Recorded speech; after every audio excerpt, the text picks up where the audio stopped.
Hello everyone, and welcome back to the channel. Today we're diving into one of the most talked about teen romance series on the internet, The Summer I Turned Pretty.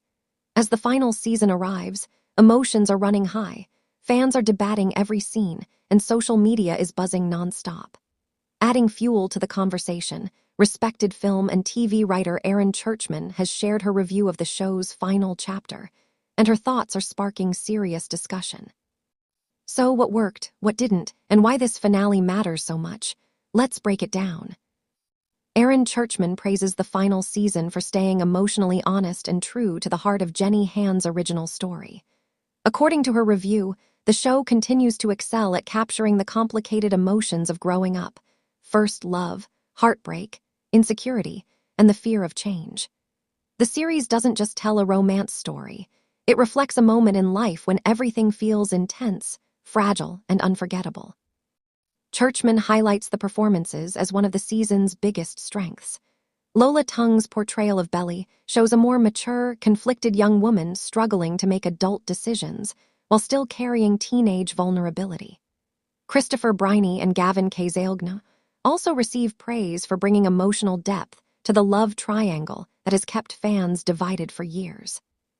Visually, the season keeps its dreamy summer atmosphere: warm lighting, nostalgic music, and beachside settings that feel almost like memories rather than reality.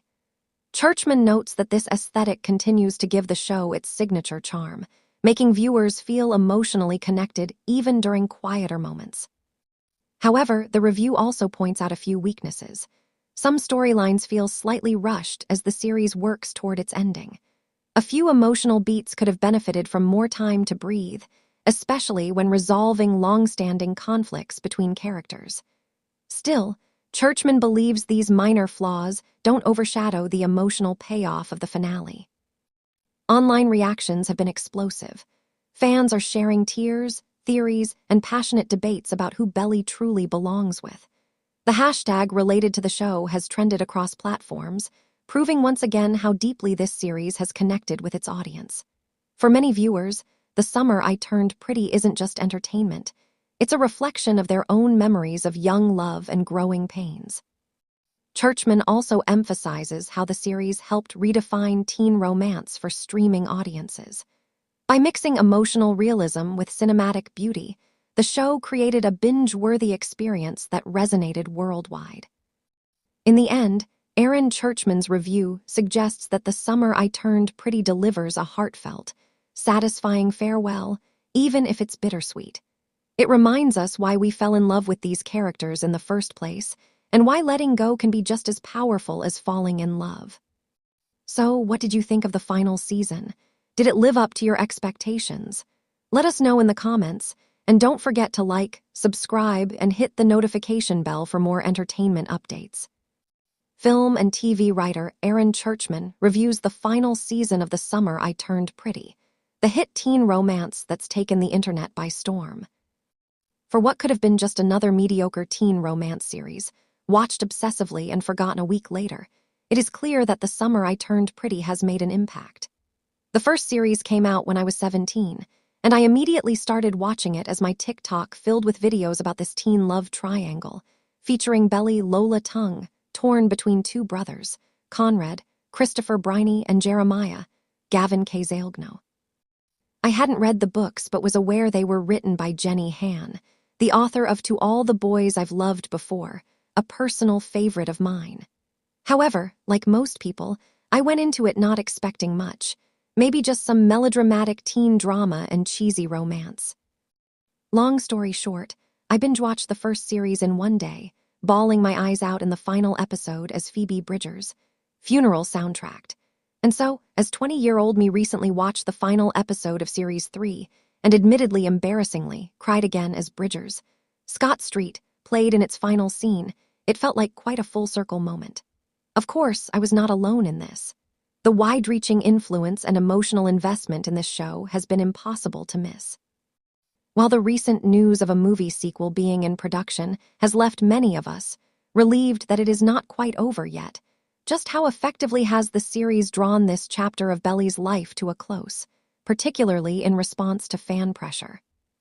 The series begins with a rather jarring 4-year time jump, which finds Belly about to enter her final year of college and quickly engaged to Jeremiah, while Conrad continues his studies to become a doctor. While the long stretch of this wedding arc helped signal the characters' entry into adulthood, it also admittedly dragged on after a while.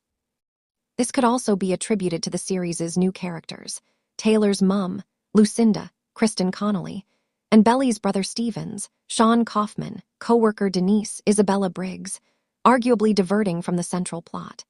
While it is important to provide side characters with fully realized conclusions, the storyline following Lucinda's failing salon business felt like it was only included for Taylor's character development, fueling her and Stevens' endgame.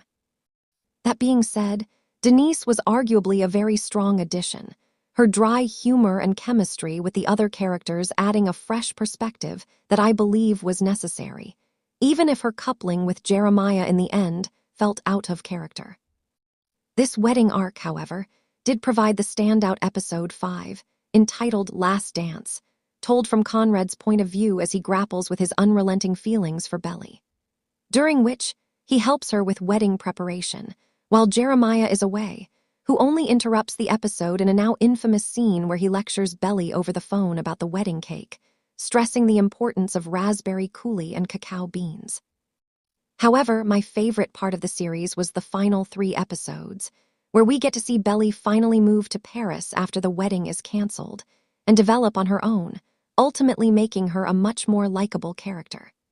She makes new friends, makes her own living dubiously visa-less, and goes out of her comfort zone by having a short relationship with a boy who isn't the brother of her ex.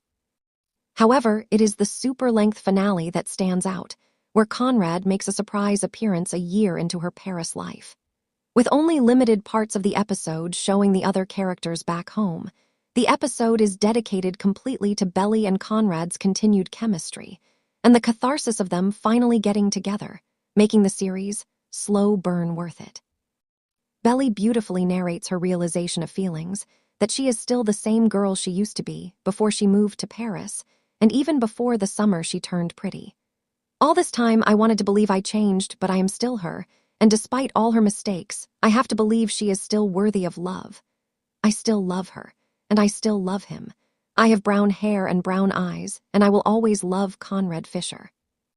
After this, it was her turn to prove her love, and in an epic romantic gesture, she runs after Conrad to the train station after having rejected him one last time, perhaps for old times' sake.